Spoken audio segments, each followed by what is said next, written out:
Emily had lived in the same old house for almost 20 years. The walls were faded, the windows were old, and the wooden floor creaked whenever she walked across the living room. But Emily loved the house because it was the last place that reminded her of her parents. After her mother died, Emily stayed behind to take care of everything. Her father had passed away years earlier, leaving behind memories, old photographs, and many unanswered questions.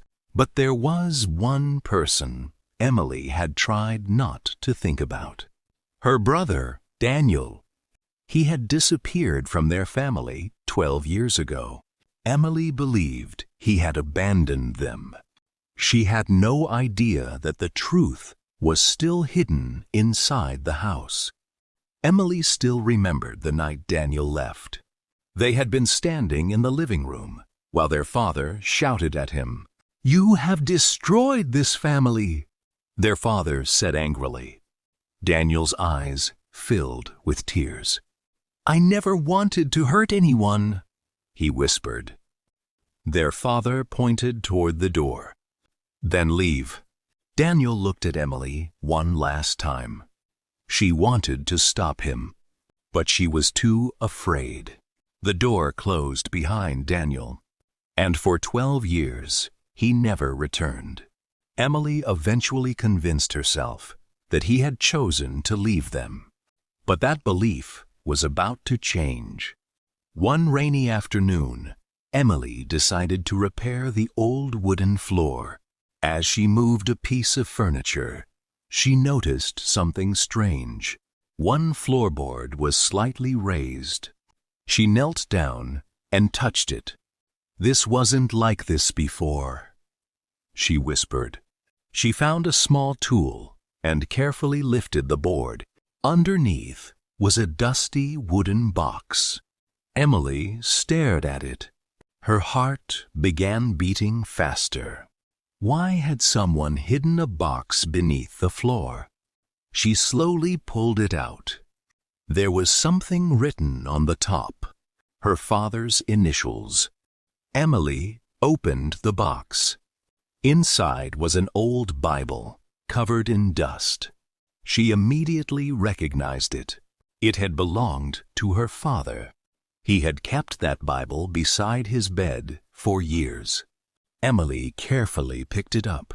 The pages were yellow and fragile. As she turned through them, she noticed several verses underlined in her father's handwriting. Then something fell from between the pages. A folded piece of paper. Emily picked it up. Her father's handwriting was clearly visible. Her hands began to shake. Emily opened the letter.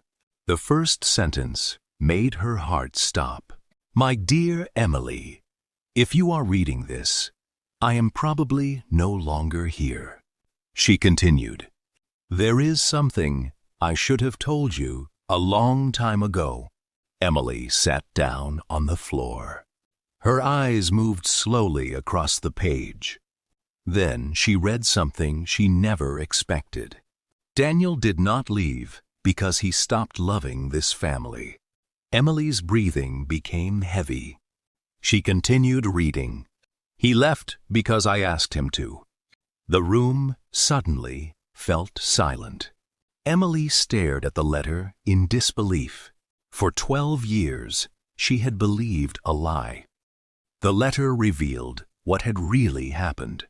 Daniel had made a mistake years earlier, but he had never intended to destroy the family.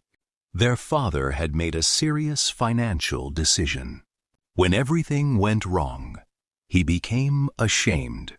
Instead of accepting responsibility, he blamed Daniel. Daniel tried to explain, but his father refused to listen. "I was angry," her father had written. "I was ashamed, and instead of asking God for wisdom, I pushed my own son away." Emily's tears began falling onto the old letter. Her brother had not abandoned them. He had been pushed away. Emily continued reading. I have prayed for Daniel every night since the day he left. Her heart broke. Her father had spent years regretting what he had done. The letter continued. I don't know where he is. I don't know if he will ever forgive me. Then came the words that changed everything. Emily, if you find this letter, please find your brother. Emily closed her eyes. For years, she had hated Daniel. Now she understood that he had been hurting too. Her father had left one final request.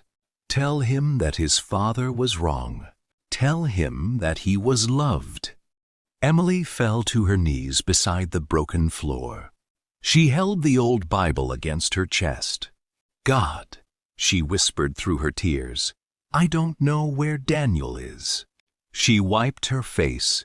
But if he is still somewhere out there, please help me find him.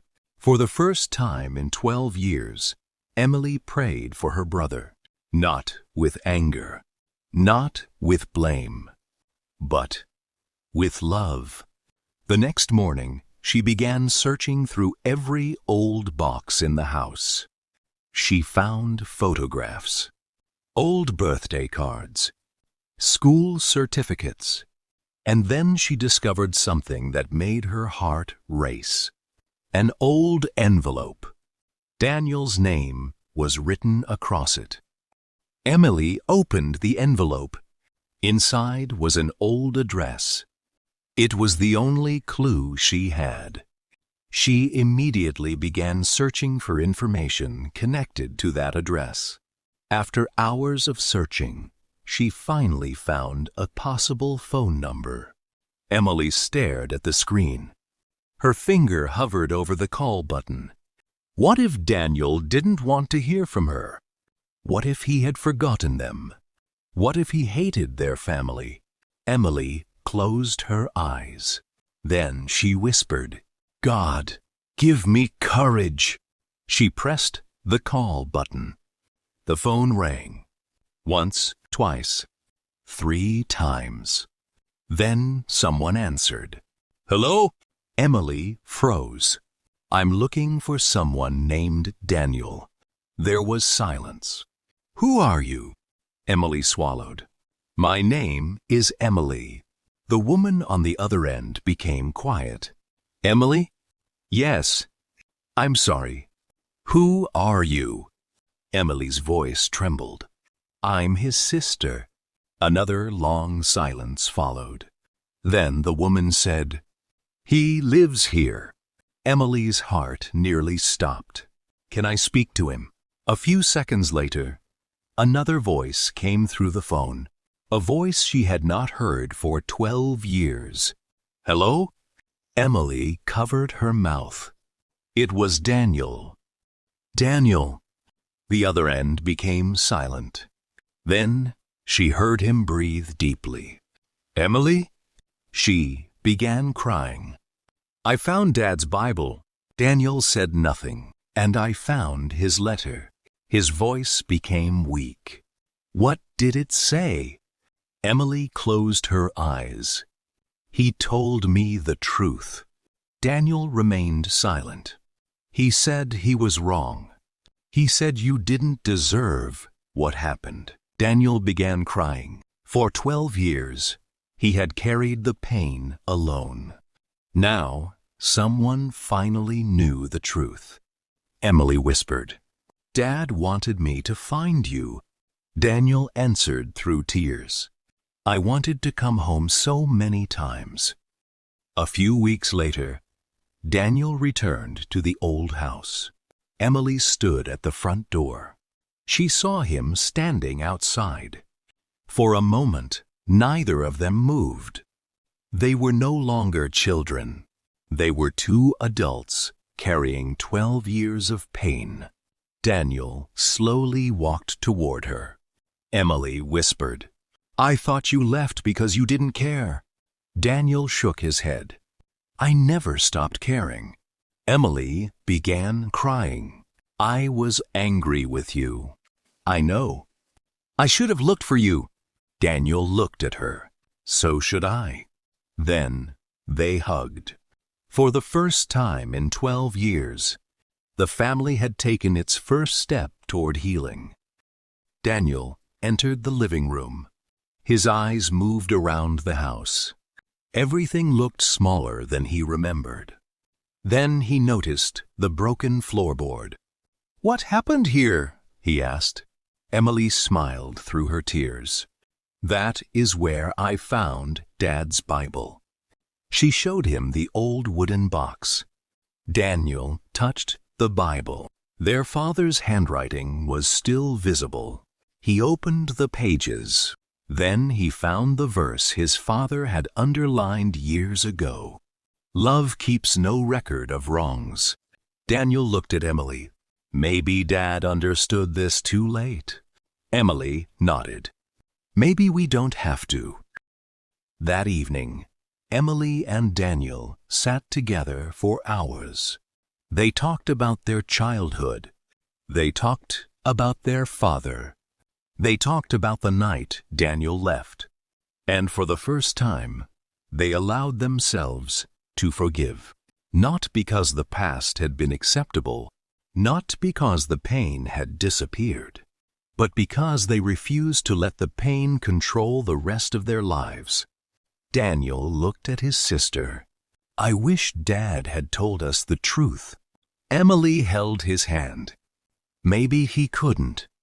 Then she looked at the Bible, but God made sure we found it. They both smiled through their tears. Before going to sleep, Emily and Daniel knelt together in the living room. The old Bible lay between them. They prayed for their father. They prayed for their family. And they thanked God for bringing them back together. Emily finally understood something she would never forget. Sometimes God does not change the past. He changes what the past means. The old Bible had been hidden beneath the floor for years, but at the right moment, it became the key that opened a door to forgiveness. Emily had thought she had lost her brother forever, but God had never lost him. He had been watching over Daniel. He had been watching over Emily. And when they were finally ready, he brought the truth into the light. The family could never recover the 12 years they had lost, but they could choose what to do with the years they still had. And sometimes that is where God's greatest miracles begin.